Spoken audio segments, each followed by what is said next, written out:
আসসালামু আলাইকুম সম্মানিত ভিউয়ার্স, আমি আপনাদেরকে আসলে এই সুগন T26D এই আয়রনটা বিষয়ে কিছু কথা বলবো। আমি এই আয়রনটা 2-3 দিন আগে আমি বাংলাদেশ থেকে আনিয়েছি। এখানে হচ্ছে এই আয়রনটার সাথে আপনার 3টা বিট আসার কথা নতুন প্যাকেটে, যেমন আপনারা যে এখানে দেখতে পাচ্ছেন এই যে বিট, এইরকম সেম এরকম বক্সের ভিতরে 3টা বিট আসার কথা এরকম বক্সে।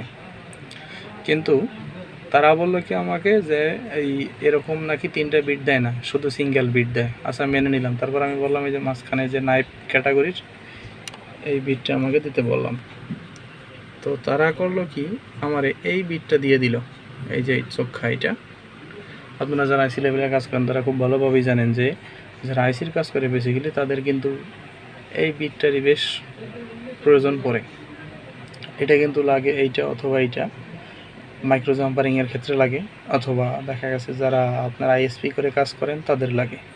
কিন্তু তারা আমাকে করলো কি, এই বিটটা দিয়ে দিল।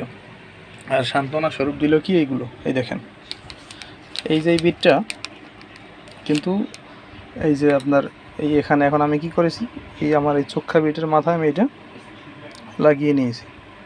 এর ফলে হইল কি, আপনার মনে করেন যে এখন আমার যেই হিট হওয়ার কথা 300-তে, আর আমার সেই সমপরিমাণে হিট হয় 350-এ দিলে।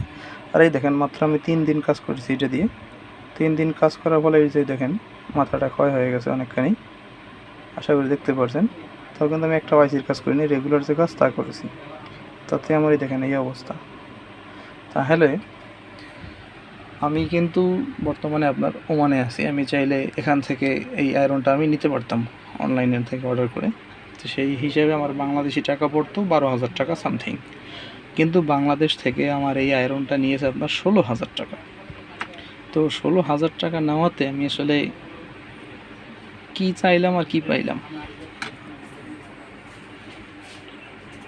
তো আসলে মনে করেন যে আমরা যারা প্রোডাক্ট চাই, যে না দেশপ্রেম দেখাবো, যে বাংলাদেশ থেকে একটা মাল আমি যে দেখেন 4,000 টাকা বেশি দিয়ে আনাইলাম অন্য একটা লোকের মাধ্যমে, সেখানে আবার এখানে আমার ট্যাক্স দেওয়া লাগছে এয়ারপোর্টে।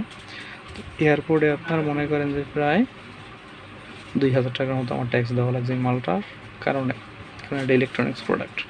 তাহলে দেখেন, তাহলে যেই মাল আমি 12,000 টাকা নিতে পারতাম, সেই মাল আমি দেশপ্রেম দেখাইতে যাই আমার কত 18,000 টাকা খরচ হয়ে যায়। কয় হাজার টাকা, 6,000 টাকা আমার খরচা গেল, অর্ধেক দাম আমার বেশি। তো তাহলে মনে করেন যে এই মালটা আমি বাংলাদেশ থেকে আনাই আমার কী লাভ। শুধু এইটাই না, আমি আরও আগে একবার আমি নিজে দেশ থেকে নিয়ে আসছিলাম, সেখানেও আমার সেই একই কাহিনী। সেখানেও আমাকে 3টি বিট দেয়নি, বড় জোরে 1টি বিট দিয়েছিল। এখন কথা হচ্ছে, আসলে আমরা যারা বাইরে থাকি, আমরা যেখানেই দেশপ্রেম দেখাইতে যাই সেখানে আমাদেরকে আসলে ক্ষতিগ্রস্ত হতে হয়। যে বলতে পারেন কীভাবে, যেমন আমরা এখান থেকে একটা জিনিস যদি বাংলাদেশে নিয়ে যাই, সেখানে আমাদেরকে এয়ারপোর্টে মালামাল রেখে দেওয়া হয়, হয়রানি করা হয়। একটা মাল আমি বাংলাদেশ থেকে নিয়ে আসলাম, সেই ক্ষেত্রেও মনে করেন যে আমার আসানোর প্রোডাক্ট পাইলামই না, আর টাকা গেল আমার মনে করেন যে 1.5 গুণ বেশি। তা কী লাভ বলেন?